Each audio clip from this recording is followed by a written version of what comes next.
Recording. This is my first time to do this. I've been to probably 1,000 board meetings in my life, but I've always sat somewhere out in the audience on the other side of the table, and certainly I haven't had to operate a computer at the same time. So this is a new challenge for me. Need to call the meeting to order, and first thing we need to is declare a quorum. Roll call. Robert Clemens present. I understand Nemick will not be in today. Dr. White. Francis White present. Ms. Thompson. Rose Thompson present.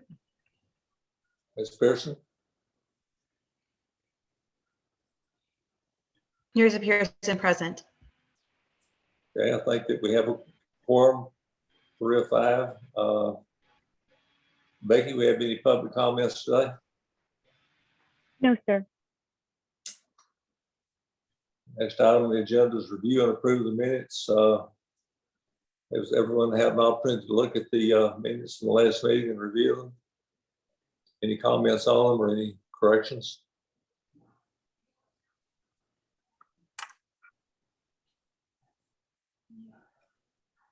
Rose Thompson, I've had a chance to review the minutes and they stand approved as read. I move that the minutes of the board meeting be held on June 16th, be approved as written. We have a motion from Ms. Thompson to approve the minutes. Francis White, I'll second. A second from Dr. White.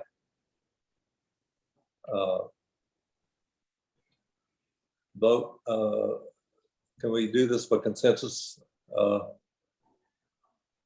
We need to vote on every item. Dr. White, you approve the minutes? Say it again.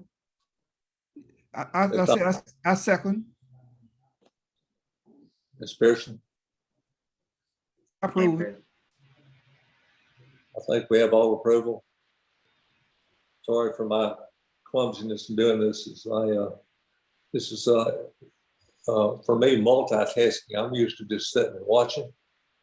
Now you're making me multitask, and I'm not And sure you can say all signify, approve, all that approved signify by saying aye, and Becky can, see who all says aye. Yeah.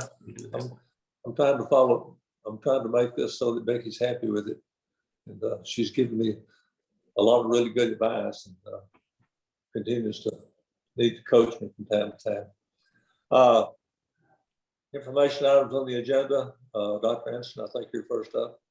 All right. Well, good morning and happy Friday to everyone. I wanted to provide the board with an update. I stopped calling it a COVID update. I think we've moved beyond that, so I just want to give a district update. And so the first thing I want the board to be aware of is the district convocation, which will be August 8th through the 12th.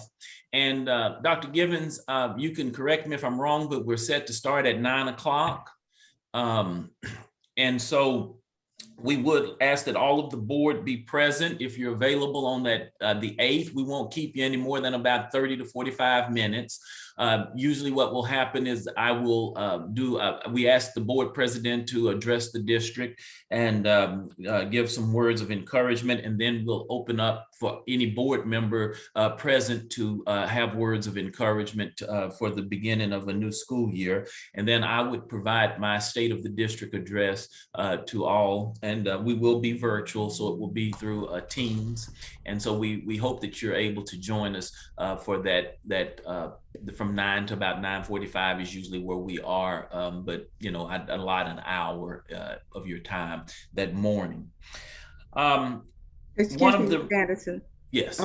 Do we all have Teams on our devices? Yes. Becky? Because in the past, we've done it through Teams and you all were able to participate. So don't they have it on there? They do. Everyone has Teams on their devices. Yes. Okay. And it'll be a link of Ms. Thompson that you'll just click on, much like the Zoom, and it'll take you to Thank you, sir. to the meeting. One of the things I was tasked with at the last board meeting was to increase teacher retention bonuses. And we did that for teachers. Let me be very clear. We did not do it for teacher assistants. We did it strictly for teachers, content teachers.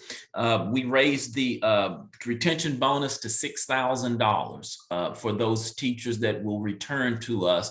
Everyone else will still receive a $4,000 retention bonus. So the board asked that we do that, and we were able to take that money out of the ESSER monies, allot some of the money from ESSER. And so we are proud and pleased to be able to offer that. Also, we implemented a new teacher sign-on bonus. We're offering $3,000 to new teachers. Now, if they worked for us and left and come back, they don't qualify. It's people that have never worked for RMA as a teacher, and we will be offering a $3,000 sign-on bonus for that. Again, we would like the board to memorialize the dates of September 26th through the 28th. That is the Texas Public Charter School Association Conference. We ask that you join us in Austin. It will be in Austin. Dr. White, you remember the last one not Austin, San Antonio, I'm sorry.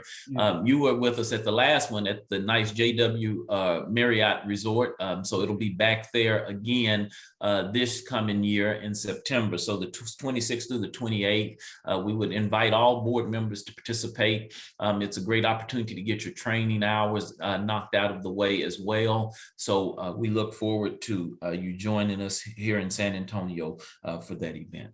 Are there any questions about any of those updates? Will the conference be by way of Zoom also? I'm sure they'll offer a virtual option as well. Okay, virtual. Becky will share that information once we get confirmation on that. Summer school enrollment. Just to share with you, this summer we actually have 299 students enrolled in summer school at RMA, and I've provided the counts there for you. But the district this year is currently serving 299 students for summer school. Moving on, enrollment data, the district enrollment status for the 22-23 school year as of July 18th, we are right now at 1,164 students. And our 22-23 enrollment goal, we base that on a 5-year average enrollment for the October snapshot date. And so our goal is to get 2,004 students by August to have that many students enrolled with us. So as you can see, 1,300 kids rolled over with us from the 21-22 school year. However, we have to take out the anticipated no-shows. And then we have 360 completed applications in the SOS system right now. And then on top of that, 48 pre-enrolled students awaiting a start date. So we're trying to get to 2,004 students. And remember that we built our budget this year that the board approved is built off of 1,443 students. That's what we built our budget on. However, the goal for the district is to try and get 2,004 students.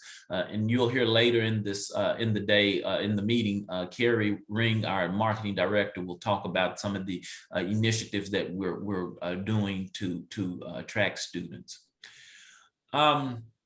District financially, as I stated before, the district, we built our budget last year on the 21-22 school year. We built our budget on 1,207 kids. And we monitored and utilized, great responsibility to manage the budget. And so the district, I'm pleased to announce, will end the 21-22 school year with a hefty surplus of over $1 million. And so we're glad to be able to have that surplus. At one while, I brought to the board that there was a possibility of a deficit, but we're grateful that we were able to maintain a surplus. And so my hat's off to Tammy and the finance team and everyone in the district who talks about me when I look at the unpaid bills report and quarrel over pennies and dimes. So we're grateful to everyone in the organization for being willing and flexible with the spending. And again, I'm not going to go into great depth about the Federal monies, as you remember, the ESSER funds, which were the COVID relief monies. I just basically continue to put those in there so that the board is aware of what those monies are being used on. And as you can see, all of those dollars are still being appropriated in the appropriate areas. Becky, I think that's it for all of those ESSER funds. And then last but not least, I wanted to share with the board a staffing update. There are approximately 16 vacant positions, and this was as of July 19th. So a week out and maybe a little bit less throughout the district at any given time on average. However, right now there are 17 vacant positions. So currently we have 156 full-time staff and 44 temporary staff members.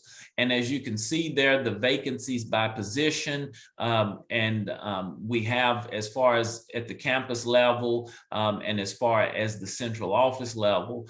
And then if you look at our campus capacity, we have 3 campuses that are currently at 100%, and we have 6 that are at 80% and 2 that are at 90%. And so that's where we stand there. And on the next page, just so that, you know, it was often asked about the credentialing of the teachers. And so I wanted to share with the board that, you know, at an open enrollment charter school, the teacher has to at least have a bachelor's degree in order to basically be quote unquote highly qualified. We do not require general education teachers to be certified. You know, but we do want our teachers to be certified. And so one of the things I hear a lot, oh, teachers at charter schools don't have to be certified, you know, and yada, yada, yada. But I like to show the board that 66% of our teachers are certified, which is very impressive. You know, and so we look at that and we work hard to encourage that. And so only 34% are non-certified. And so the district average teacher experience is about 8 years. Fort Worth having the longest tenured teachers with at 16. And so we're glad to be able to report that information to the board. And then there are no new changes to the quarantine practices as far as COVID, and no updates from TEA to report as far as COVID protocol changes. I'll open the floor to the board for any questions.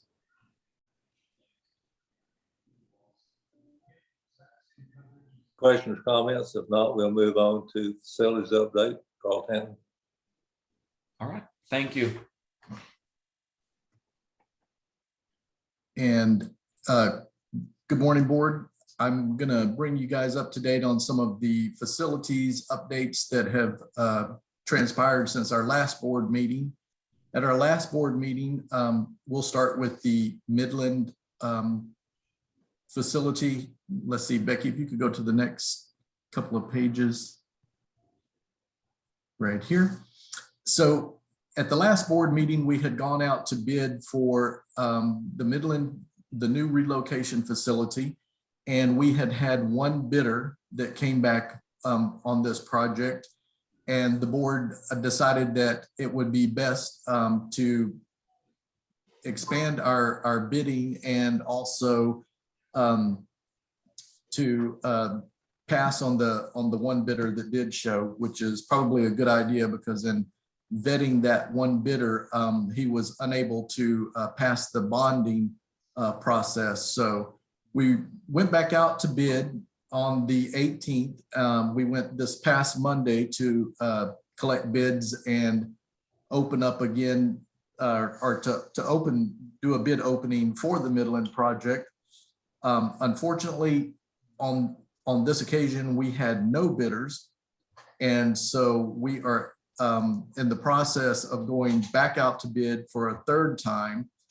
After working with AGC, which the Association of General Contractors, we have come to the conclusion that there's a lot of work in the Midland area, and also the economy with inflation and the threat of recession has limited the number of bidders in that area.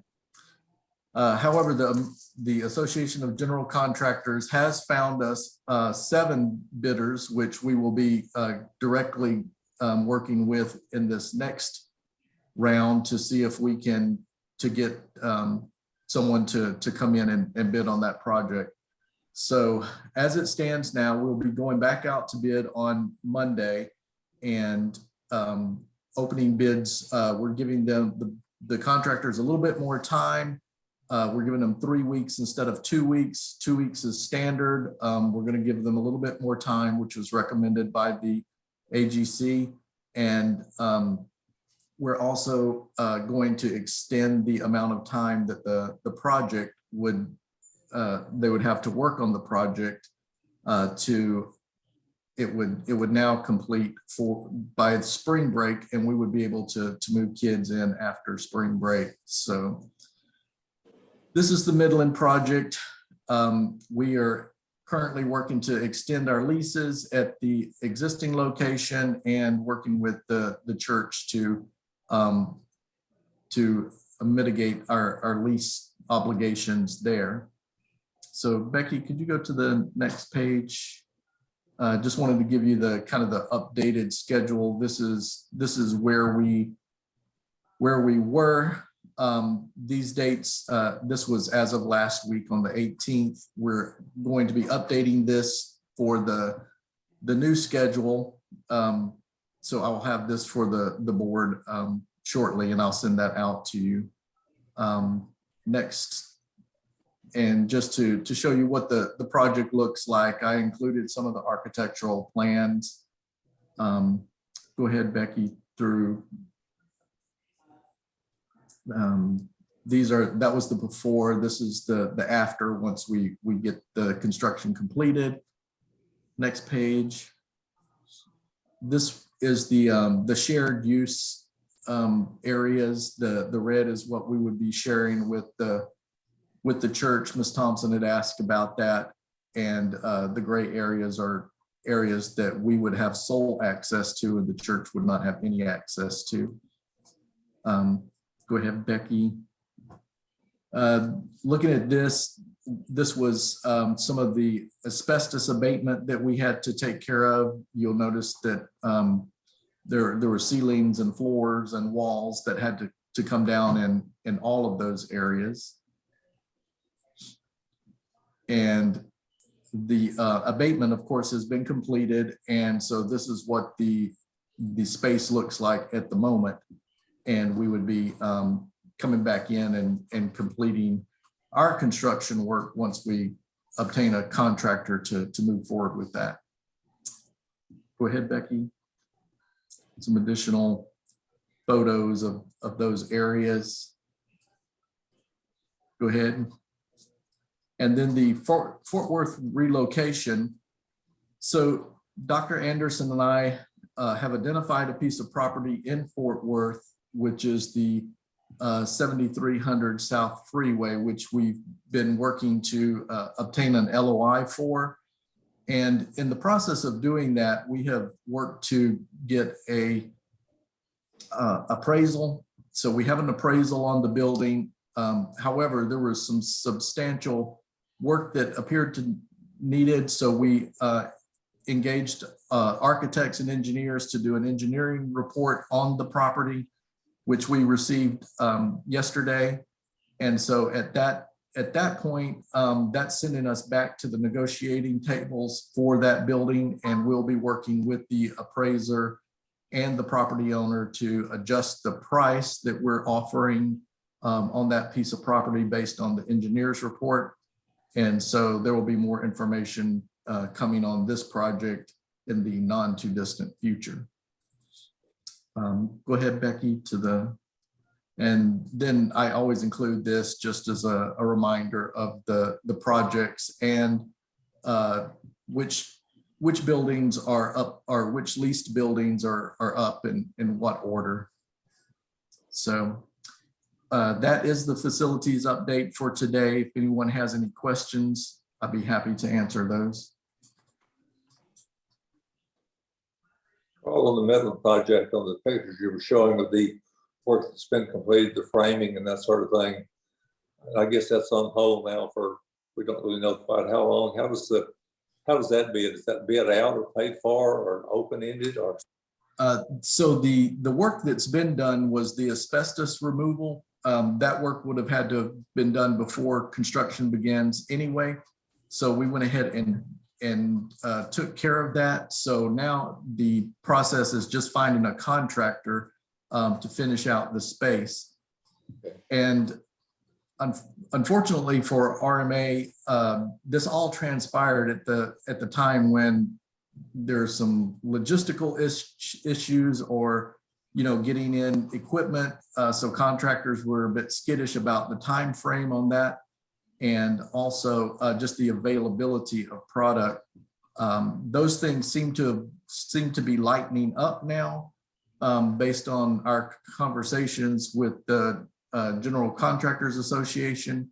And so we hope that this next round of bidding, we will be able to get a contractor and move forward and get this project completed. So the asbestos abatement is taken care of. It's done. That's paid for, and we're ready to move forward with construction. Okay, thank you. Any other questions or comments? Next item C, Carrie Ring on district enrollment update. Good morning. Today we are going to be going over a little bit more in depth some of the information that we have. This is a breakdown of the numbers of our active enrollment that Dr. Anderson gave in his report this morning. I did speak with Sylvia this morning, first thing, and we do have an increase on the pre-enrolled number to 285 from 145. So that brings our total enrolled up to about 1822. That does not allow for the ones that will not return, as Dr. Anderson explained. And just to give you a quick explanation, the active enrolled are the ones that rolled over. They're the ones that have been verified and accepted. And that qualifies them as an enrolled status. Pre-enrolled would be the students that have filled out all of the paperwork, which comes in two separate packets from the registrars, and they have returned it, and they're waiting to be placed into the enrolled status just as soon as we get closer to the beginning of the school year.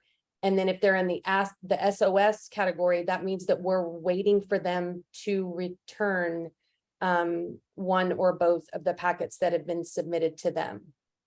And so that's just a quick once over as far as the statuses that we have. And then I'm ready to move to the next one, Becky. I won't read every single one of these, but just to highlight a few of the marketing initiatives that we have. We do have billboards in each city that we have campuses, and I have pictures of those coming up. We've also we have commercials that are being run in Corpus Christi with website banners. We've received quotes this week for commercials in the other markets, as well as some online cable TV streaming services. So there's some quotes for those. We have news stories and press releases for the campus happenings. And then we did an advertising stint with Hulu this summer to focus on the students looking for alternatives with accelerated learning and dropout and credit recovery. And then we're gonna be implementing quite a few different divergent and out of the box things so that we can focus on building our enrollment and focusing on increasing our numbers. We also had a huge increase with our SELs with a summer recruitment focus. Okay, Becky. And then this is a picture for our commercial in Corpus. And then on the Corpus page on the website, you can view that commercial. Ms. Hannah has uploaded that, has done a great job with her website page. And so, and the commercial turned out wonderful. And then the banner ad, that's an example of that on the bottom. And then we have our SEL flyer with a QR code. So they can open their phone and scan that code and register right on the spot if the parent is interested. And so Miss Hannah's also developed a form that she shared with us so that we're able to track how they heard about RMA. So we're trying to find out and make sure that our efforts are focused and lucrative for the district. Okay, Becky, I'm ready for the next one. Here's a copy of our billboards. And then these are in the different markets. And this is, I didn't do one for each billboard there is, but I just wanted to give you an example of those. And so all of those are up as of now. And then there are some things that we're working on for student retention, because that has been something that Dr. Anderson has asked for each one of us to focus on as well. We're working on creating an app through Blackboard, which will help promote the district, and it's extremely student-centered. They'll be able to access the parent portal with grades and assignment retrieval. And it's also going to be good for our community involvement, and we'll be able to, it'll be one more way for us to get out information about the happenings of the campus. And then there are some different things that are listed that we're going to be focusing on. The principals are where we've been meeting and speaking about the adoption of UIL for the school district with the gaming ideas and some of the academic focuses. So where everyone is extremely excited about those possibilities. Okay, Becky, I'm ready for the next one. I believe I Ms. think Pearson Ms. has her Yeah, hand up. Ms. Pearson. Oh, I'm sorry. Hi, yes, hi, Carrie. Just so that I'm completely, so hello. I'm trying to understand a little bit more about the efforts and how we're moving forward towards this year. From the marketing perspective, like when we are actually targeting the students, we're using mostly social media platforms and online platforms. How are we actually targeting them? We actually use social media, online commercials, the billboards, referral sources from local ISDs. There's relationships that are created through our student liaisons that are at each campus. We have, we have a gigantic list of things that we do. We've got community events that are scheduled in each area. And for instance, in Pasadena, we have a community council that meets once a week or once a month, I'm sorry. And they go over different avenues in order to create relationships within the community. So we do online, we do relationship building, we do tons of different avenues. Anything that we can do, we focus on. Okay, and so you mentioned that you worked with other agencies. How close do we work with other agencies for the referrals? Which agencies? Or do we have a list of agencies? So let's just take Corpus Christi, for example. Do we work with any agencies that refer RMA or that RMA goes out and talks to about them, or? She's referring to partnerships with some of the agencies, which, like, let's say the battered women's home or something like that. I'm assuming, Ms. Pearson, and building partnerships with those types of agencies is what she's right. And there's to. A lot of other ones as well. It isn't, if our, there's a lot of agencies around, at least in the South Texas area here, that can be partnered with, or that we can actually push RMA into the community. Right. Yes, ma'am. RSCLs, they're the ones that have their relationships in each community, and they have a list of each agency. And they've also, one of Dr. Anderson's ideas that's helped quite a bit is through the court system. And so they have relationships so that there's a referral system. I also know that in Fort Worth, there's quite a few relationships that have been created through like the Battered Woman Shelter and some of the other that help the students get back on their feet. And so they have a list of those in each market with the Okay, SCL. and so this is done at a local, for each local high school kind of builds those relationships. You kind of just, you're guiding them as to what is expected and what should be needed. And then they build the relationships. Is that Yes. correct? Yes. Okay, Since we're in, yes, All ma'am.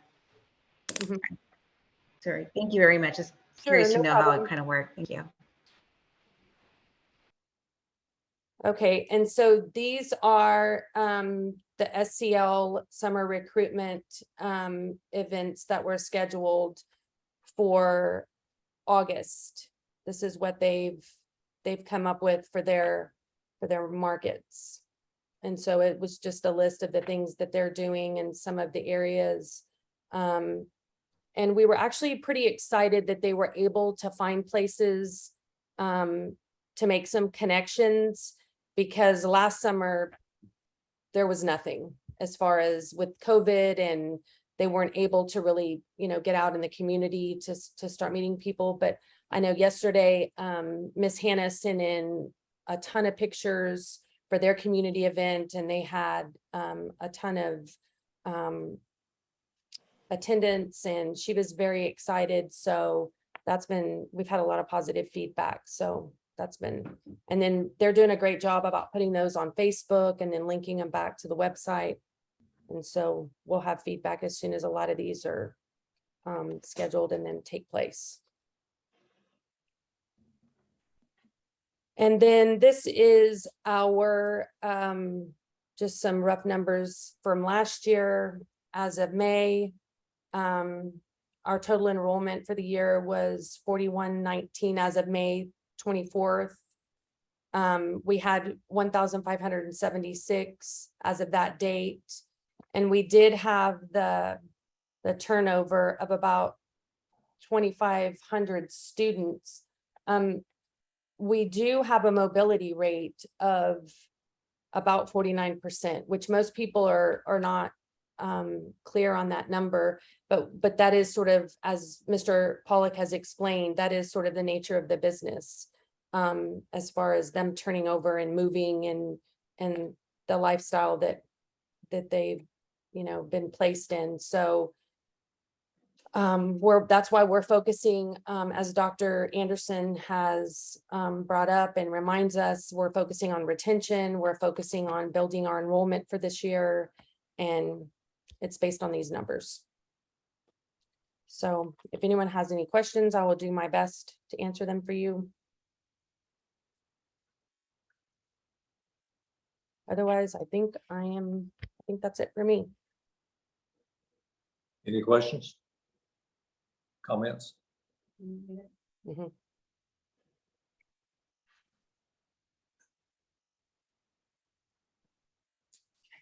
I have one question, and that's that of these 2,550 students that, what do we have in place for tracking at a rigorous rate?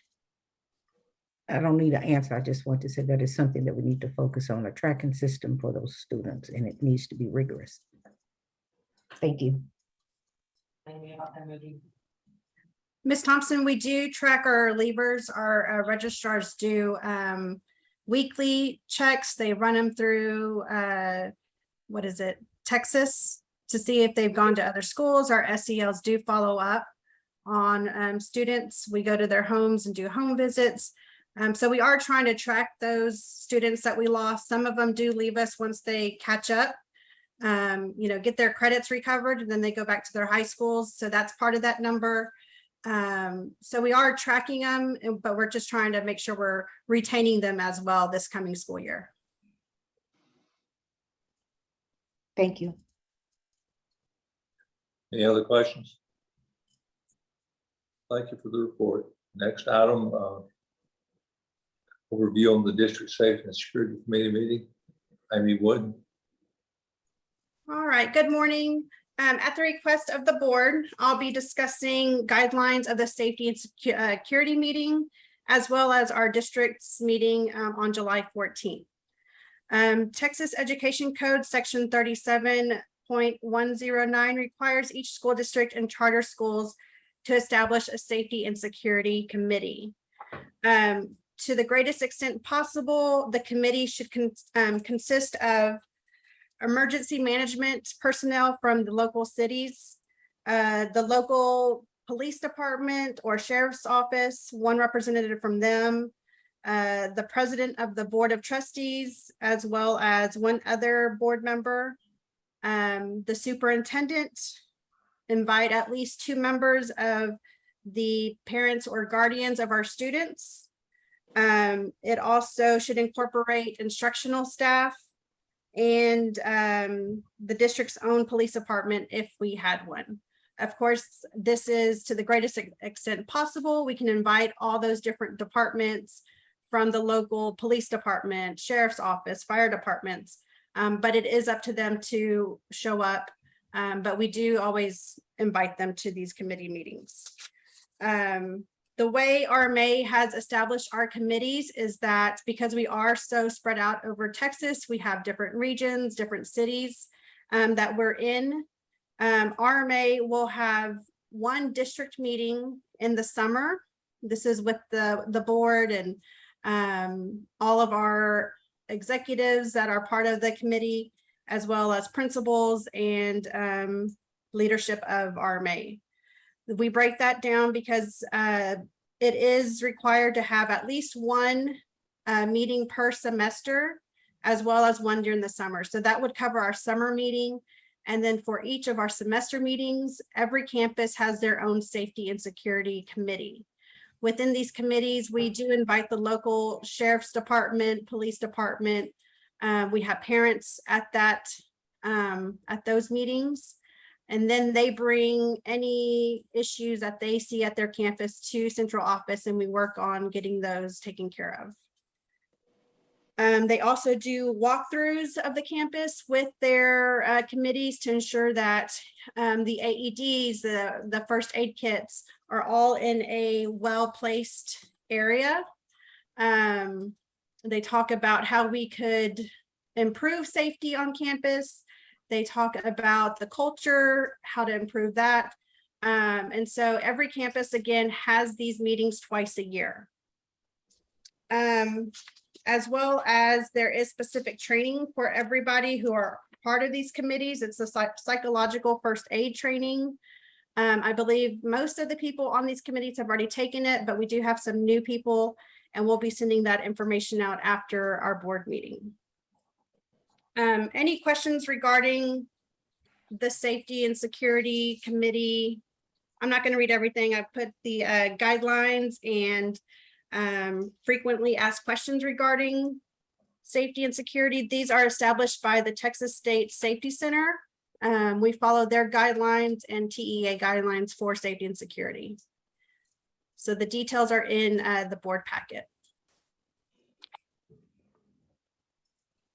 All right, so just briefly going over and updating you from our meeting on July 14th.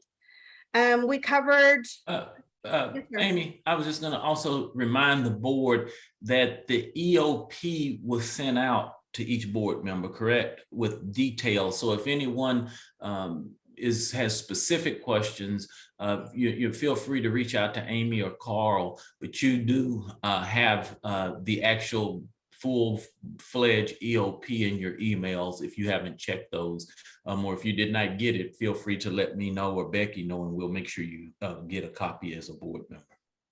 Yes, Becky sent those out to all the board members, and we'll be going over that in more detail later in this board meeting. But as far as the July 14th meeting, we went over some of the safety and security updates that we're doing across the district. We did receive a school safety and security grant. With that grant, we have located a new security vendor to ensure that we have security guards, and they're armed security guards on all campuses. We added more cameras, we added mag locks at 5 campuses, And we have been purchasing more two-way radios for all campus to ensure that we have proper communication with teachers and classrooms, administrators, so that way they're in constant contact if they need assistance. We did speak about the return to school plan. This is in regards to COVID procedures. TEA has not sent out any updates, so this is based on TEA's recommendations for school districts. And we have to have this in place to for ESSER 3. This is also located on our website under the ESSER information. It talks about whether or not we require masks, which we don't require per Governor Abbott's executive order, but we do suggest, especially when we have COVID numbers increasing, if that happens. We'll be providing PPE at the beginning of the new school year, so that way everybody still feels safe. And if they want to wear a face mask, or we'll have hand sanitizers throughout the school. So we do have those procedures in place. Next, due to the tragedy that happened on May 24th in Uvalde, Governor Abbott pushed out 6 required action steps for school districts to ensure that we are all updated on our safety and security plans across Texas. Part of these plans are, there was a targeted partial safety audit that we had to do, as well as an exterior door audit that we have to complete before the start of school and submit our findings to the state. The LEEs, we had to have a safety and security meeting prior to the start of school, which we did on July 14th. All campus staff must be trained on safety procedures on campus. That will be taking place over the next week or over convocation. We have safety trainings, as well as campuses will be going over their specific safety guidelines. We have to make sure that all safety drills are scheduled prior to the start of school. So every safety drill that they must complete for the school year has to be scheduled before school starts. Our principals are already working on that, and they have a deadline of August 10th to get those scheduled. We have to make sure that our assessment teams are trained and established before the start of school. These are the teams that if somebody is saying threatening things to people or posting threatening posts, these items would go to that assessment team. They would assess the student, the staff member, to see what our next steps need to be, whether it's having the local police department get involved, or just some kind of, what are those next safety steps. So we'll make sure those teams are established and trained. And then we have to establish access control procedures for the school year. And this would include our visitor guidelines, making sure we only have a single point access, which we've already established those across the district. This is something that we've always utilized at all campuses. We have one entry point and one exit point at all campuses. And also making sure that we are doing a weekly sweep of the doors to ensure that they lock properly. That's interior doors and exterior doors. And then I'm going to skip down to, do y'all have any questions regarding those action steps? So most of these we've already completed, or they are in process right now as we speak, to ensure that they're done by August 15th. And then, as Dr. Anderson mentioned, we did present our EOP plan to the safety committee. And this has to go before the board to get approved. So we'll discuss this later on in our meeting today. So we are working to make sure that all of our campuses are safe, they feel safe, and we have procedures in place to ensure if something were to happen, RMA staff and students are prepared. We are going to have a closed session discussion of this, so you'll have a chance to ask whatever questions you have now, plus any other detailed questions. So sure all of you will want to perhaps hear a little bit more in closed session. Yes, because of our EOP, it is confidential information. We do not want specifics getting out to the public. We will be meeting in closed session to ensure that any questions that the board has gets answered before the EOP gets approved.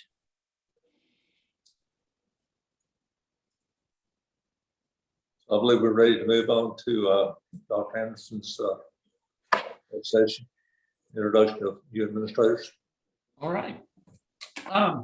We have some new faces and some people have moved to different positions, if you will. And so I would first of all like to start with Dr. Heidi Lambert. She is now our new special populations coordinator. Her experience entails work in Austin ISD as the director of evaluation. She has worked in Round Rock ISD as an area director of special education. She's been in Houston ISD as a senior manager for student evaluations. And she's also been in Louisville ISD as an assistant principal, and she served as an educational diagnostician as well. So she has quite a bit of experience.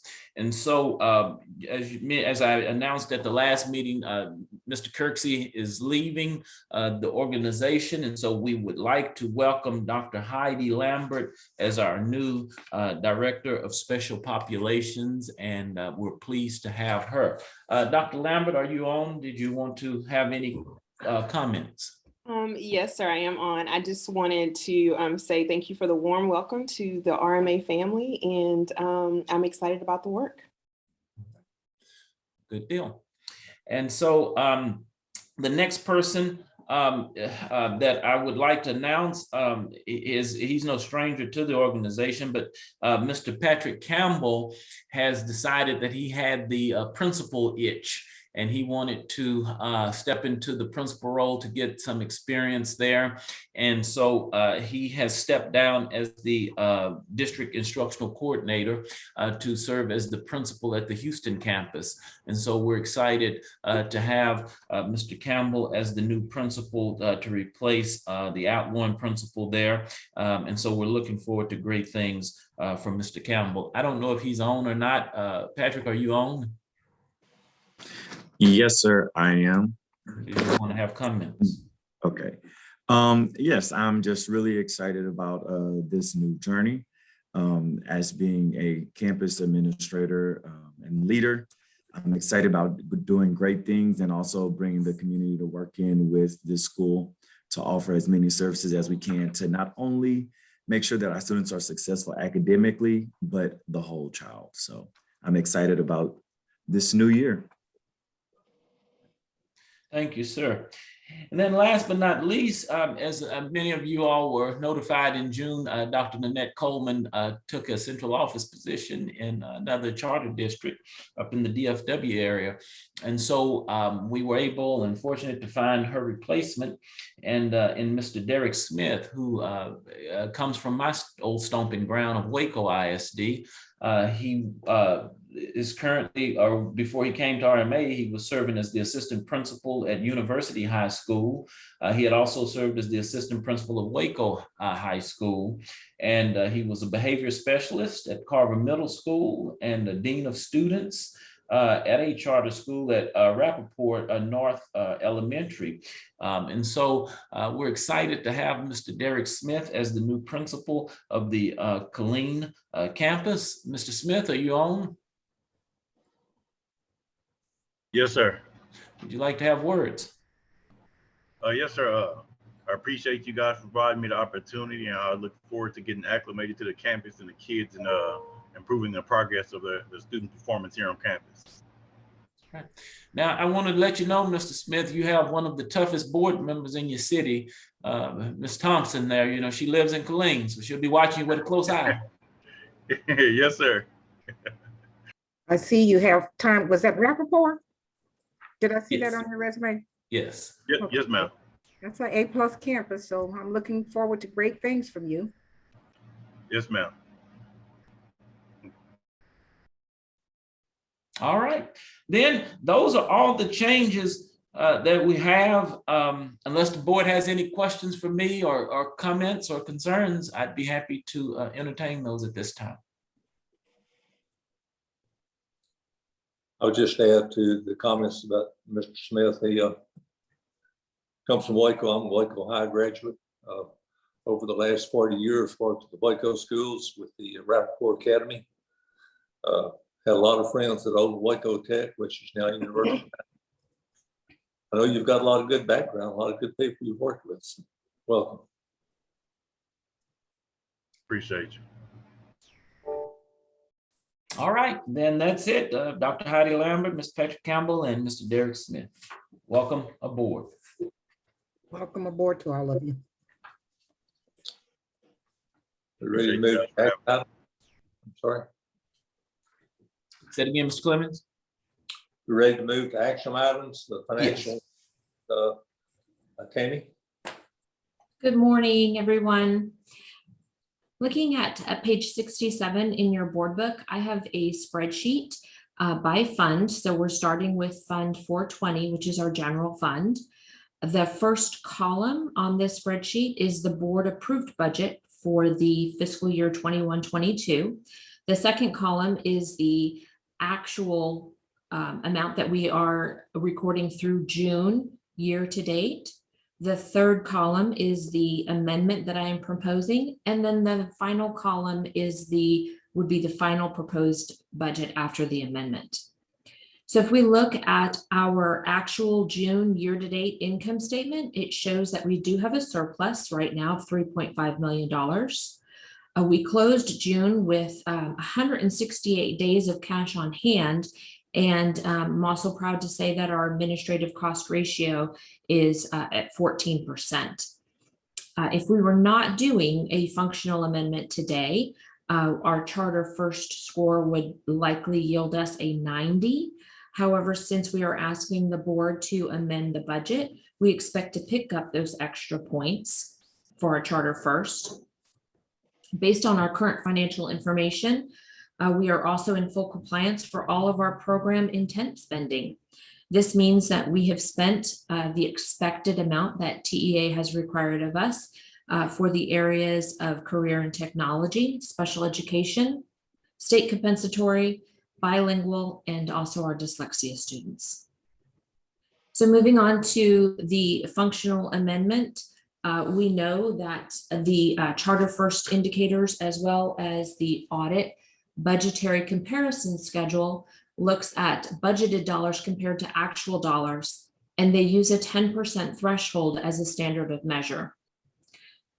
I've taken that threshold into account when I prepared the amendment, and this will allow us the room for any entries that may be required or requested when we move into the audit season, while still trying to remain within that 10% threshold window. If we start with the revenues on this page for Fund 420, we are reducing our overall revenue by $264,000.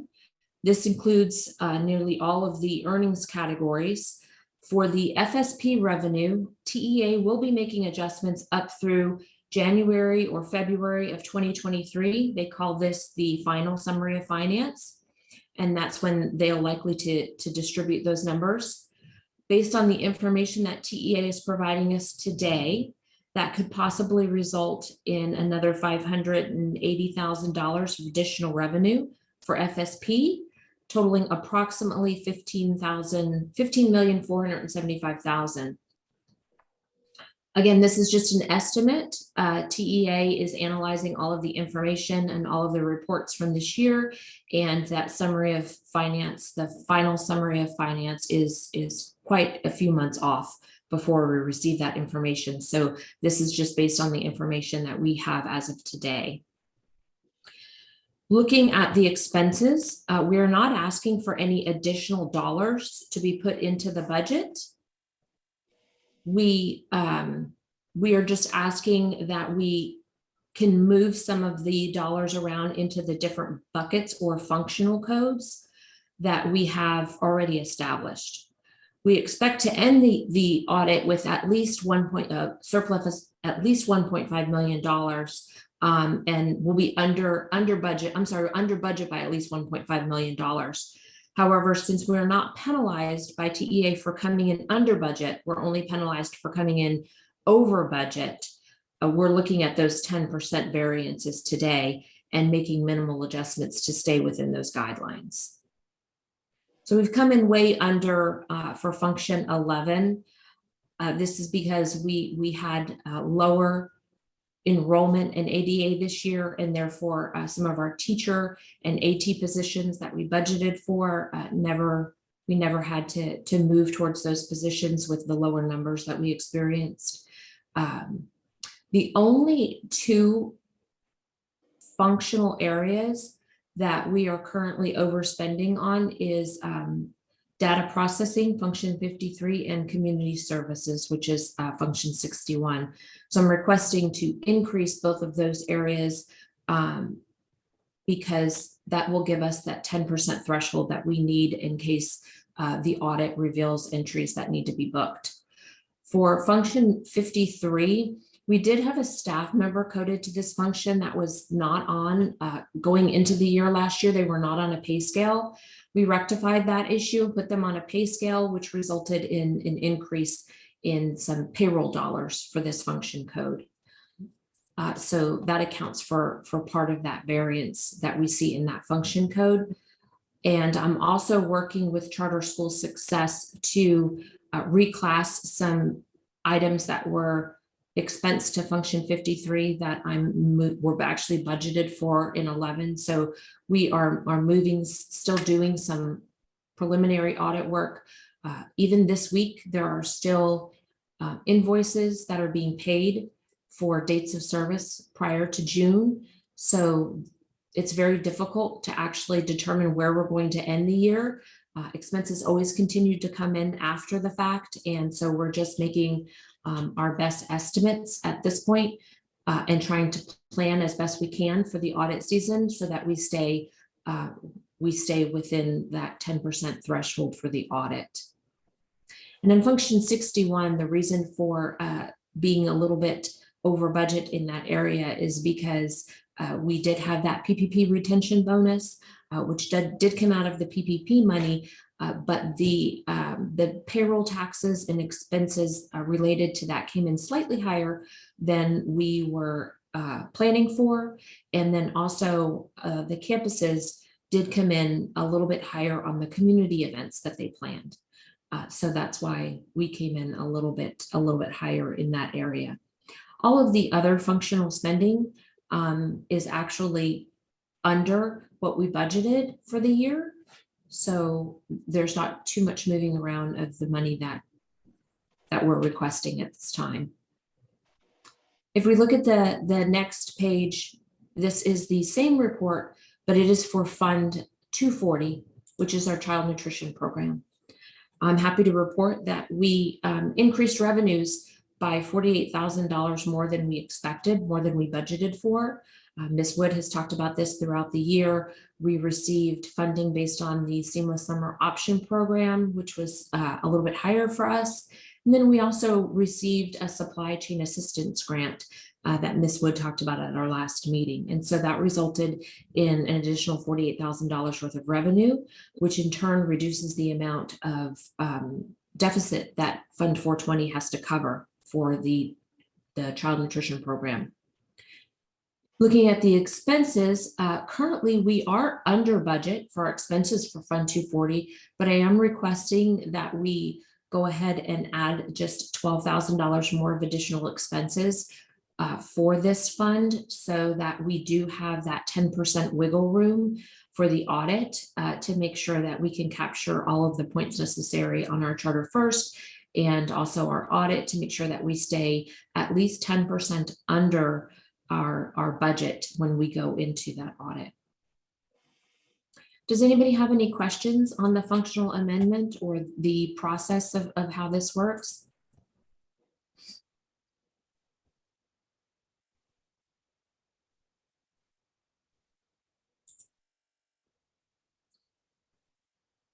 Don't have any questions? Are we ready for a action? Have a motion to approve the financial amendment as presented.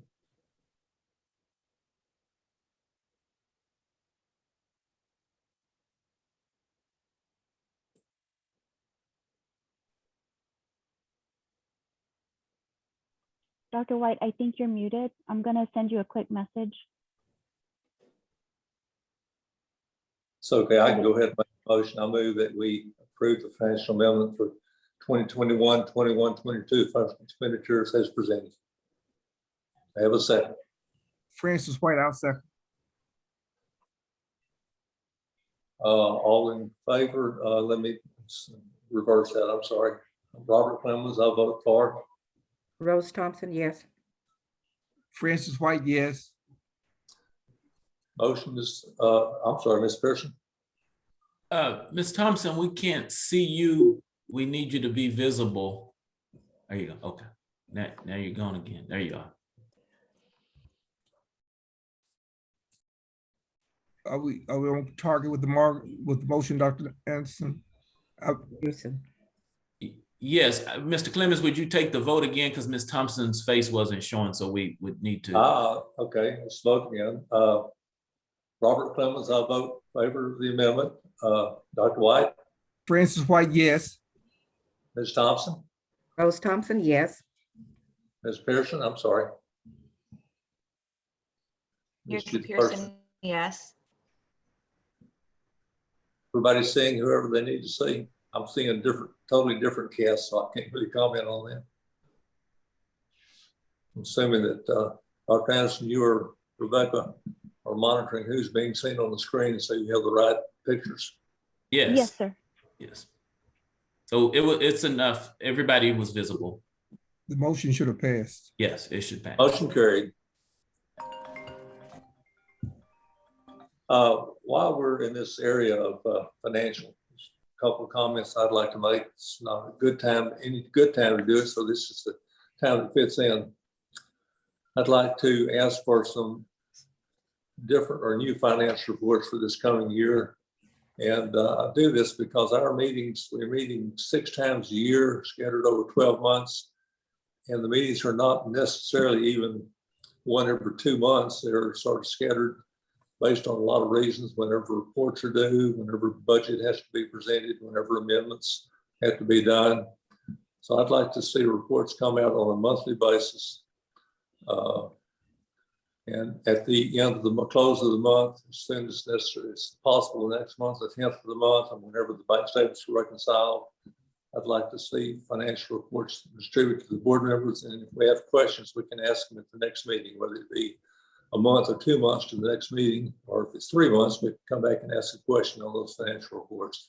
And what I would like to see, I'd like to see a balance sheet, income statement, a list of vendor transactions, and a TEA summary of funding, the most current summary of funding. Just the front page of that, actually, to see what our numbers are and see how we're looking on state money. Any questions or comments about that? May I ask a little bit more information on the vendor transactions that you would like to see? Sure. I'd just like to see, obviously, be no payroll, nothing associated with payroll, vendor transactions, whether they're checks or whether they're transactions, bank transactions, electronic payments, whatever, and see them from the first to the last day of each month on a monthly basis. And Mr. Clemens, if I understand correctly, you want those sent out on off-cycle meetings as well. So every month they would go out to the board. But they go out on a different cycle. They go out on a monthly basis. Yes. And, we may get those reports on the 12th of 1 month and meet on the 13th, or we may not meet again for 2 months. So we can ask any questions relating to that.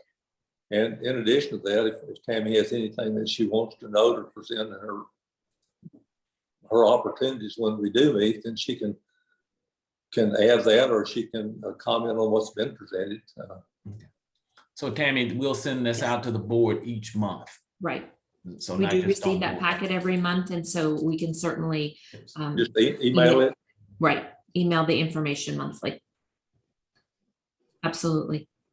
We'll go ahead and work on the vendor transactions to make sure that it has everything that you're looking for. Okay, we're ready to move on to next item, approval of the paper online platform for tutorial services. Dr. Givens. Hello, everybody. Okay, what today is we're presenting to you an organization called Paper. Paper is a vetted tutorial program that aligns with House Bill 4545. House Bill 4545 is a bill that passed last June 16th of last year, that requires any student who failed the EOC to receive tutorial support, a minimum of 30 hours for the school year. And so Paper has been vetted by TEA to provide that support. One great thing about Paper is it's available 24/7. And the cost was so low, it was lower than us doing it in-house, which is what we did this past school year. We had 45 tutors. Last year, when the ESSER money came out, we sought support from other vendors, and the cost was, for most of them, were over $1 million. With Paper, we're only paying a flat rate of $48.96 per student. And the cost is so low that we are able to provide it to all of our students, not just the students who failed an EOC. So all of our students will have the opportunity to get assistance for any of their coursework 24 hours a day, 7 days a week. So we're really excited about this opportunity for all of our students, you know, the ones that are required to have it, as well as providing it as a service for the ones who aren't required but may need it. So we're asking that the board approve the contract with Paper for 3 years for $220,000. Do we have a motion?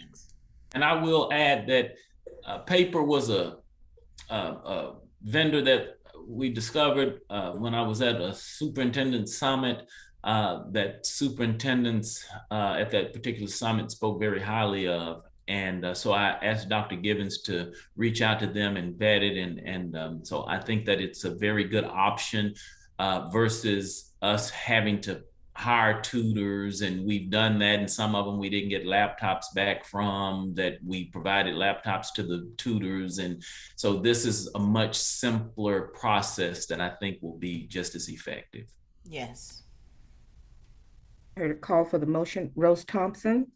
I move that the board approve the 3-year contract with the Paper online platform and authorize the superintendent and his designee to execute the contract. And I think it's a very good thing that all students will be able to participate. Francis White, I'll second that motion, but Becky, can you enlarge that screen a little bit with your share? I can't see it too well. It could be just enlarged just a little bit, but I do second that motion from Ms. Somers.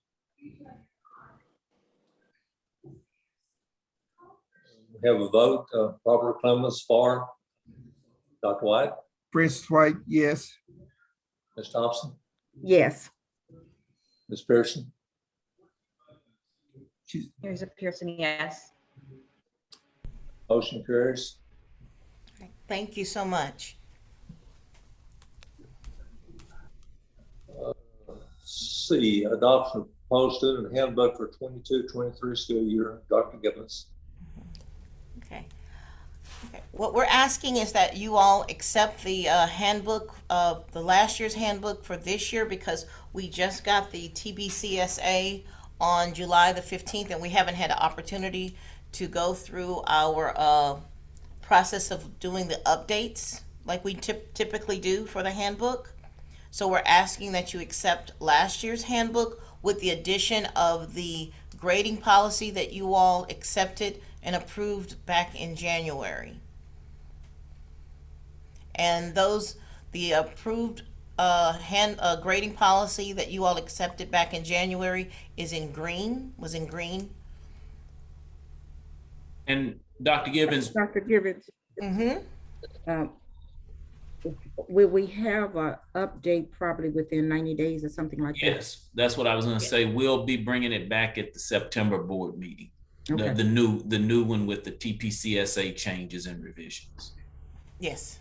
But to start the year off, we will start with the one we had last year because it was received so late. Okay, thank you. Mm-hmm. And with the updated board-approved grading policy changes. I have one comment with the grading policy now that you mentioned that. It may not be directly related to this, but when I think about the grading policy and our marketing and those 2,550 students that were in and out the door, I'm really thinking we need to look at the marketing and that new grading policy and trace those students and see how much of that in the door, after door are we going to correct with the new grading policy. Because in marketing, we tell them that you come with us, you're going to see change and you're going to graduate early and all of that. And I think those two are going to go hand in hand. So let's keep a close eye on those two connected. Yes. Thank I you, agree. Ms. Thompson.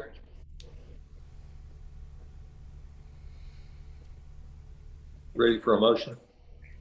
Rose Thompson, I move that the board approve the 22-23 student handbook as presented. Francis White, I'll second that motion. Have a motion and a second. Robert Clemens, I approve. Dr. White, Yes, Francis White, yes. Ms. Thompson, Yes. Ms. Pearson, Yes. motion carries. That's part of my multitasking, have to look at a different place, so y'all just bear with me for a minute. Approval of renewal of Bazaar contract for our 22-23 school year. Carl? Mr. Clemens, Yes. I'm sorry, sir. Would it be if we did 5D, the student code of conduct next? Yes. Yes, you're right. Street, and I said I was multitasking, not doing a very good job.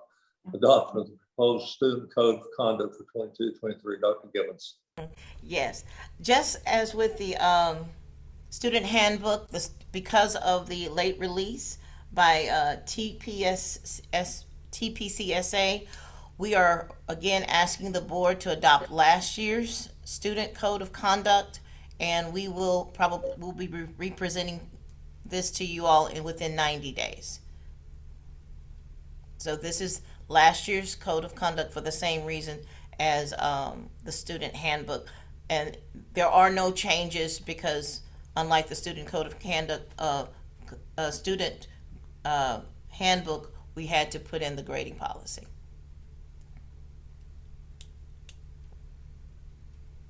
Questions, comments?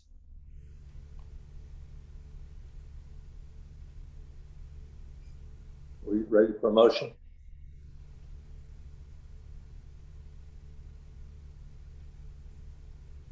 I have a difficulty seeing Becky's screen. It's small. I would make the motion, but I'll second it. I can't see it well. Rose Thompson, I move that the board approve the 22-23 REMA's student code of conduct as presented. Francis White, I'll second that motion. Have a motion and a second that we approve the proposed student code of conduct for 22-23. Robert Clemens, I vote for. Dr. White? Francis White, yes. Ms. Thompson? Yes. Ms. Pearson? Yes. Motion carries. All right, thank you so much. Now let's get to Carl and approval of the renewal of the Bazaar contract for 22-23. Good morning once again, board. Today, actually annually, we bring to the board a contract for IT services. And once again, this year, we're requesting that the board approve the Bazaar Solutions company for IT services going into the 22-23 school year. As part of this process, we entertained bids from 3 different companies, which are included in this contract. And so we're asking the board to approve the 1-year contract for Bazaar going forward.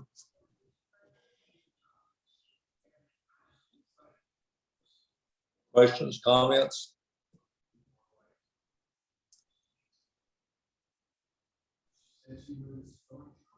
Carl, I know from experience that this is an area that over the years, year after year, you hear a lot of complaints. Wonder if you do any kind of a, not that I would make a decision based on people complaining, but what is the general consensus of the satisfaction of your staff and your students with the Bazaar product?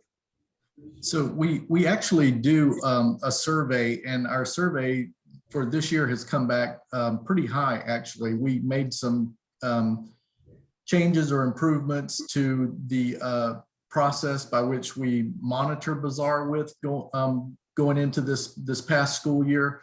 We actually meet with them on a weekly basis. Actually, we meet with them twice a week. We meet with management on Tuesday mornings to talk about projects and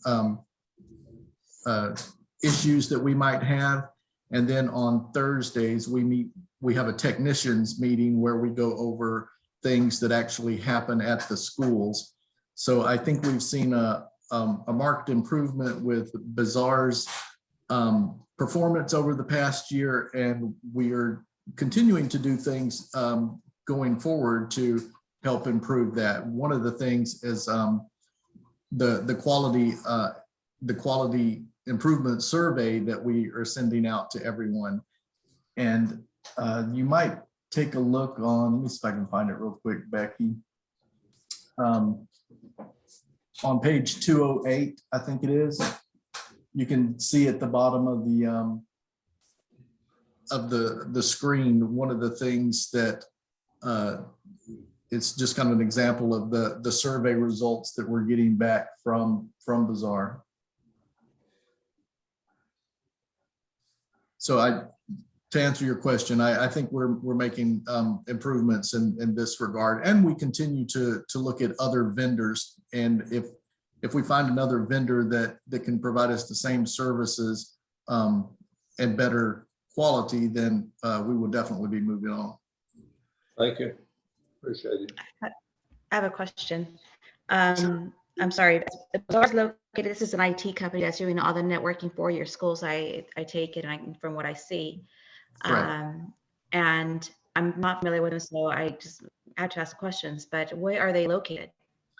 Their offices are located, their corporate offices are in Lubbock, Texas, and they have been with RMA for in excess of 10 years. They were here with this organization before I got here, and so they've been using them for quite some time.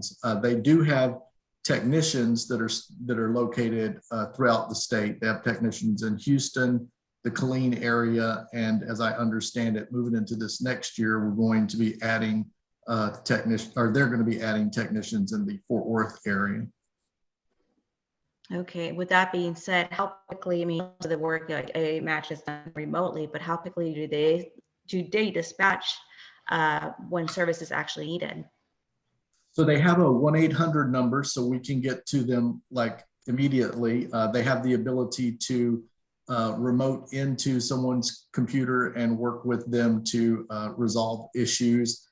And then we make campus visits every 2 weeks to try to fill any tickets that come up during that time. So for instance, if a campus has 5 notebooks down that need keyboards, they would put in a ticket.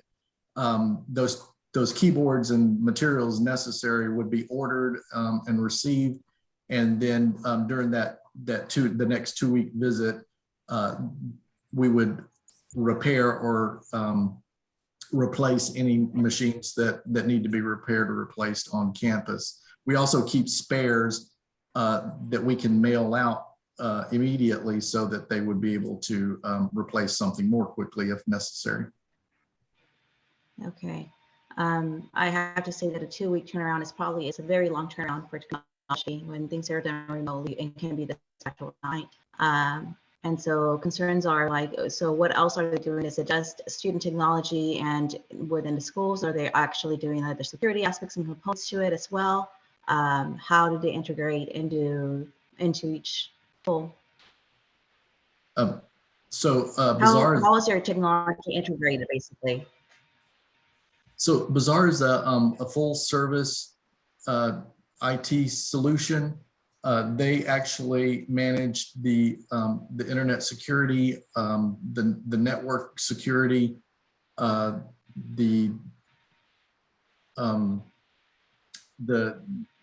whenever we order new equipment, they receive them, they go through and re-image all of the computers that need to be sent out to the campuses.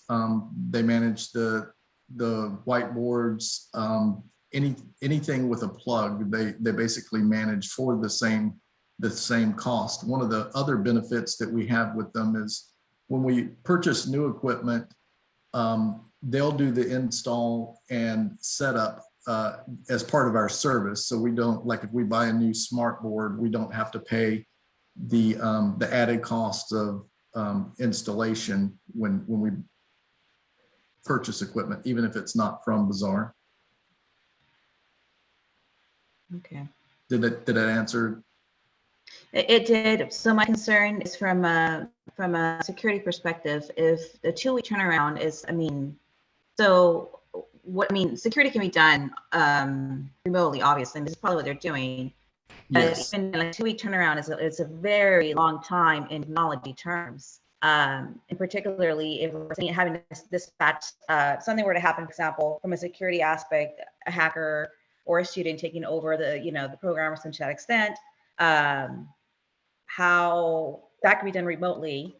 But what do they have on ground? How do they, do they fly somebody out if it needs to be overnight? What is the services that they offer? Oh, so if it is an emergency type situation where we would have some sort of a security breach, that would be an immediate dispatch of a person. And for instance, in West Texas, so they're located in the Lubbock area. If we were to have issues in Amarillo, for instance, we would have someone out there in an hour and a half to 2 hours. I think our contract actually calls for 4 hours on that type of an emergency. However, we have protocols in place that we would shut down that machine, that switch, that network, if depending on what the severity of the infraction might be or the intrusion might be. So same thing in the Houston area, we have someone that could be in Pasadena, Fort Worth relatively quickly. Corpus, we have someone on campus. Killeen and Fort Worth would be also very quick. Okay, thank you.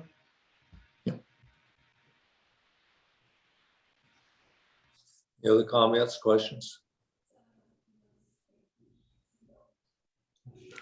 Mr. Clement, I don't have a comment, but I just need, before we go to the next item, a little bit of technical assistance from Dr. Anderson or Becky. I need to get rid of something on my screen. It says participant in the right-hand corner. It has an X. And I don't want to touch a lot of buttons to leave the meeting. So should I hit the X button at the top where it says participant? I don't need that. You can close it. But the X will close it? Yes, it lists everybody that's in the meeting. So if you hit X, it should close it out. It did. It said leave meeting, then it said give feedback, and then it said cancel. Oh, no, then you don't want to leave the meeting, so cancel. That's right. Okay, so, but I'm having trouble seeing Becky's screen with the motion on, but I'd leave it there and maybe someone make the motion, I'll second, okay? Dr. White, I just enlarged it. Can you see that? Can you see the screen now? Yes, when you move it up to the motion, I can see it better. Yeah, I can see it somewhat better than I did for, yeah, that's better. That's better, thank you. Okay, yes, sir. But I just leave the X where it is and leave the participant where it is, so I won't leave it. Okay, we good. We ready, Mr. Fleming, Mr. Clement? We're ready for a motion? Yes. Yeah. Ready for the motion? Yes.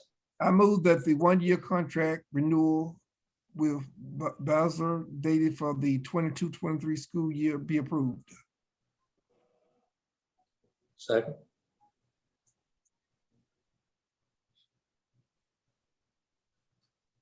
I'll second the motion. Rose Call Thompson, for vote. second. Robert Clemens, I vote for. Dr. White, Francis White, yes. Ms. Thompson, Yes. Ms. Pearson, Yes. motion carries. This is a little bit new to me, and many board meetings I've observed, the president did not make motions or second motions. They just presented the items, but I've noticed the last 2 or 3 years, I've seen the president do that. So I'm assuming that I can do it, and I'm doing it primarily to fill a void when I see everybody on not able to talk, whatever. So I'm not trying to overstep what I'm supposed to do. I'm just trying to fill that pregnant pause and get on down the road. So anytime. But if you don't want to vote for it, I'm sure you won't. Next item, approve the district's emergency operations plan. This is Carl again. And then Carl, this also is going to be in executive session. Or do Yes, you want to executive session? And that's up to the board's pleasure. We can go into executive session, and Amy and I can answer any questions that the board might have concerning the emergency operations plan. Since we haven't mailed it out to everyone, if everyone's good with it, then we could just move to the recommendation, which is that the board approve the district's emergency operation plan as presented. So I would like to hold it till we get to executive session and then talk about it then. I don't know whether anybody has any questions, but I know that in the committee hearings that what we could ask or the information we could discuss was very limited. And so I'd like to have anybody in the executive session have opportunity to ask any question they want to. If there aren't any questions, we can still deal with it and then pass it when we come out of the executive session. safety and security is hugely important. It's a big item right now, and if Yes, we it have is. a crisis like Uvalde, then all of us phones would be ringing, and we'd have people on our doorstep wanting to know what did we know and when did we know it. So I think we at least have opportunity in executive session to ask any questions we might have and feel comfortable with what we're doing going forward. Carl, they did great idea. receive, the board has received a copy of it. It was emailed to them. You had said Yes. something about it hadn't been mailed out, but it has been sent. Excellent. Amy confirmed that. Okay, then when we go into closed session, if you guys will invite me in, I'll be happy to answer Or we any can questions. go ahead and approve it now. The way that's worded is, on the executive session I see is regarding implementation of security personnel, security devices, security audits. So is that not related to what we're talking about now? Or It is. We put it in for this. let's go ahead and approve it. We can ask questions. I just want to have everyone to have an opportunity to ask any kind of a question about processes or procedures that could not be discussed in an open meeting. And May can not I, sorry, can I add to this too? So our EOP, we work with the Texas State Safety Center, as well as Region 20, to ensure that we are compliant with everything that they are looking for in an EOP. Back in March of this year of 2022, we did submit our EOP for review to the Texas State Safety Center, which is required. They sent back a few recommendations for us to add. We did that, and I believe that was sent to, I don't know if it was sent to the board, to the whole board, but it was presented to our safety committee members. So it is up to date. It is a working document. So as we get recommendations from TEA, the governor, the Texas State Safety School, we make sure that we are compliant with those updates and recommendations. So this has been vetted again by the Texas State Safety Center. They did approve it with some recommendations. And of course, this is an ongoing project. It's not gonna stay It's like not this gonna- probably for the entire school year. Yes. So But Mr. Clemens, we can do closed session for specific questions. I think that the board deserves that, so. Yes, I let's agree. do it. That is on the agenda, that's fine. So let's go ahead. I'd ask for a motion to approve the this emergency operational plan, and we'll have any discussion about it in closed session.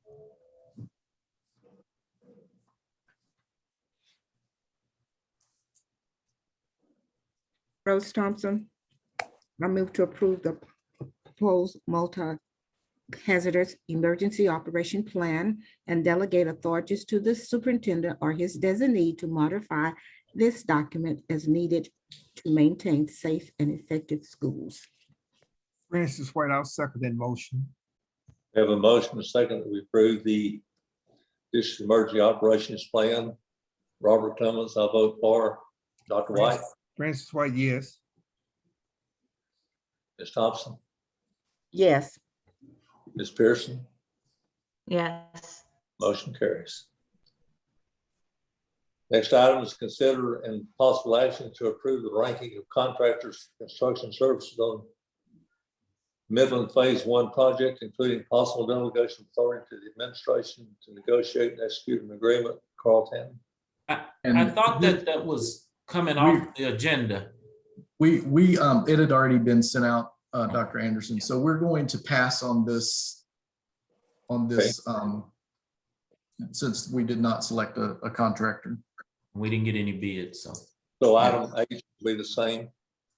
No, H, we actually can go ahead and consider that one. Okay, let's move on to H, consideration of possible action on proposal them to agree with Marvin Monk, et cetera. Carl. Yes, and so I'll go through this.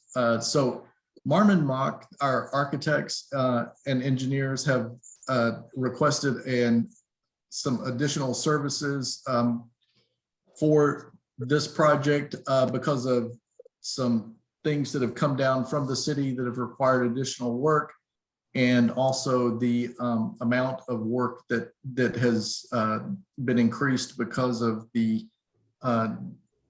having to go back out to bids. If Marmon Mock has requested an additional $70,000 in fees, some of those are mandated by the additional work that has come in from the city, as you can see on the screen, and that's page 361, is it not?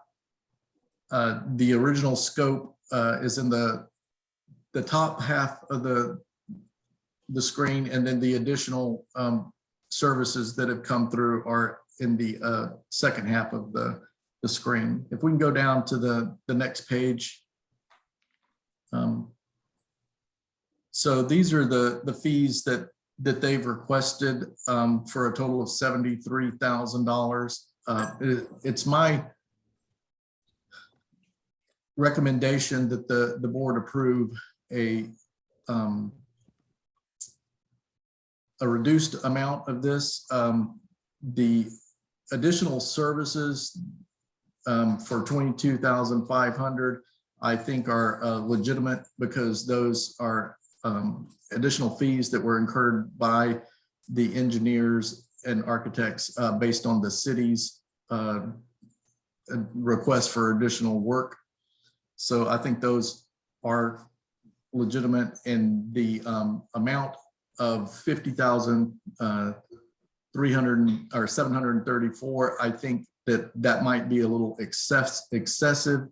So I'm asking that we consider a less amount for that. Can we go back up to the top page, or the action item page? So my recommendation is that, as opposed to 73,000, that the board approve 55,300. That would take care of the amount of money that the city added, and it would increase the architect's fees by a portion, but not the full amount. And also, this would, the way the motion is worded is we could this would give Dr. Anderson and myself the ability to go back to the architects and negotiate this further if needed. So instead of 73, which they've requested, we're going to offer them 55 and negotiate. Does that in essence, Carl, what you're saying to the board? That's my recommendation. There was an increase on the project, but I don't think that it was like a 50% increase. It might have been a 30% increase. And so I think that their fees would not be as high as they're requesting. That's my recommendation. And I remind the board that the issue at hand is that we're having to go back to bid to, if you recall, we got one bid last time. And so it was the consensus of the board that we go back and try and get some additional bids. And so, that cost us anytime we have to go back and do that process. And so this is the second time that we've done it. And we're going to be going out for a third time. But I think that those things are legitimate, and they should have been included in the original cost. The increases that I'm recommending are only for new work that the city has put on us. Parking lot, landscaping, and items like that were not in the original scope of work. I think we're ready for a motion. The chair call for motion. Yes. I move that the board approve the proposed amendment to the agreement with Marmon Mac for the Midland Phase 1 project up to $55,300 and authorize the superintendent to sign an amendment to do that amount in a form approved by legal counsel.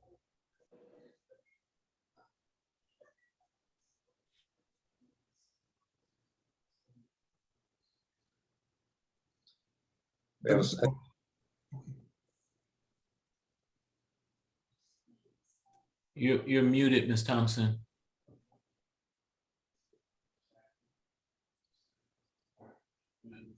Ms. Thompson, you're muted.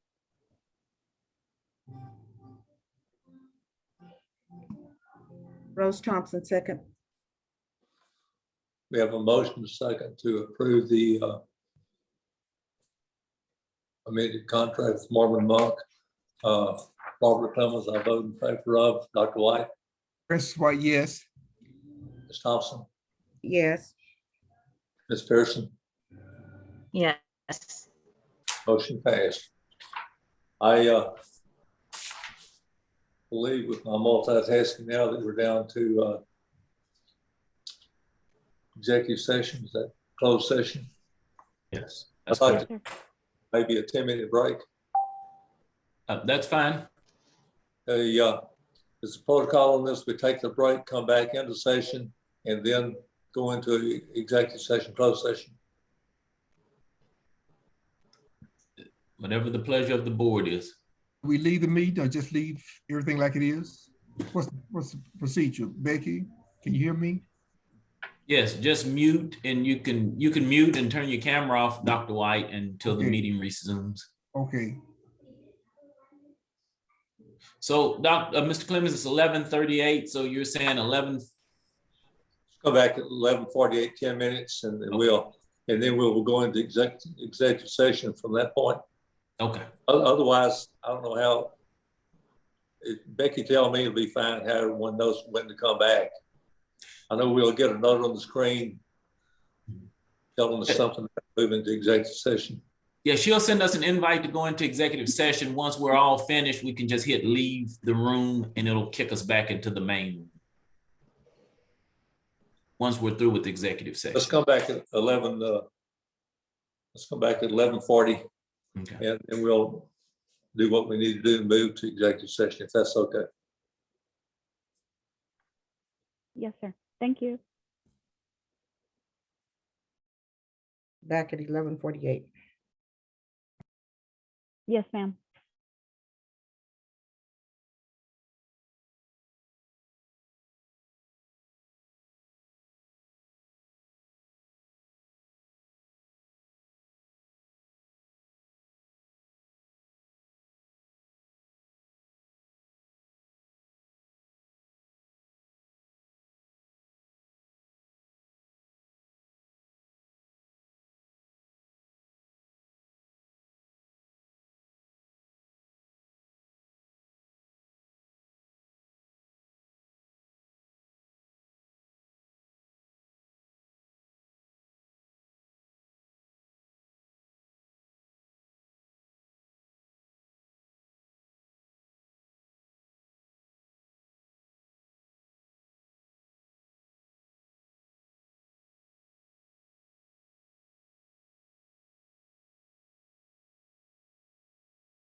meeting is being recorded. Check and see if we still have a quorum. I see Dr. White, you're here. Ms. Thompson, you're here. Ms. Pearson, are you available? I am. And I get it. Okay, that's it. Okay, Becky, I think now, following your instructions you gave, it's time for me at 11:50 to say that we're going to go into closed executive session. Now, Mr. Clemens, just so Becky, so you'll know, they want Carl, Amy, and myself included in the closed session, correct? Yes. Okay. Yeah, Okay. so the board members, and then you'll need to send Amy, Carl, and myself. Okay. Okay. Okay. I just need to add Amy, so let me go ahead and open the rooms. Everybody should be getting, or let me see if I can just add Amy right now. Yep. Okay, here we go. Okay, everybody should be getting a message that the host is inviting you to join closed session.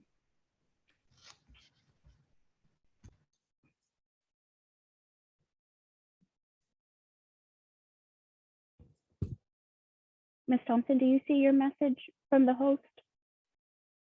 There you go.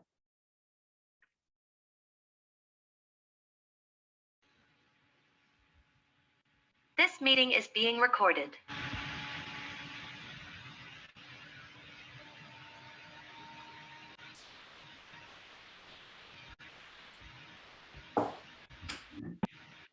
Mr. Clemens, it seems like all board members are back into the open part of the meeting.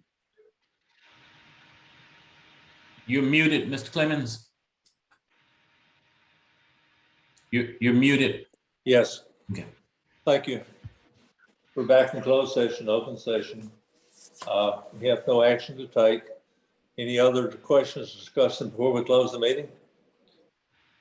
I did want to, I failed to acknowledge one new person that the board has not met, and that is Miss Vicky McCoyne, who is one of the DICs that was filled the position that was vacated by someone who left earlier in the year. And Miss McCoyne, are you on, Miss McCoyne?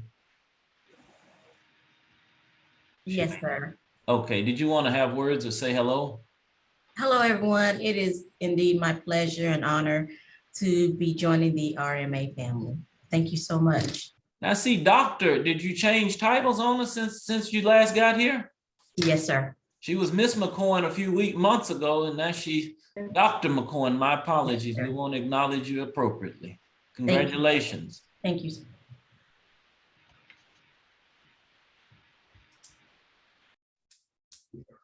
There's no other business. I say the meeting adjourns at 12:37. No public comments, right, Becky? No, sir, we did not receive any. Okay. All right. Then the meeting stands adjourned? As adjourned. All right. You all have a great weekend. Thank you all for everything. Have a good weekend. Thank you, everybody. Bye.